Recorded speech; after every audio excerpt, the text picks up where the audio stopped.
मोदी जी बे what is this जन्म what is this की बे की ये गांव में अनेक बस्ती रहेगा जय पाने लोग के कुंड की भैंसे चले गए এই শালাতের মানে কি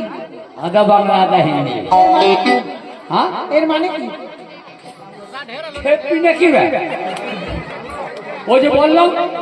ये गांव में माने ये गाँव अनेक बस्ती रहेगा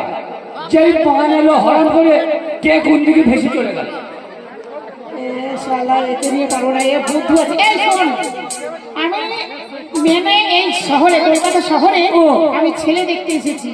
আমার 3টে বোন আছে বিয়ে দেব ছেলে দেখবে হ্যাঁ রে বাবা রে বাবা রে বাবা রে ও তোর পাচায় কেন বন্ধ হলো রে আয় লাউ খাও কি তার মানে কি তার মানে কি ওই যে বলে না লোকে আও লাউ খাও কি তার মানে কি কি বলে ওটা আউলাও খাও কি মানে তার কি বলে ওটা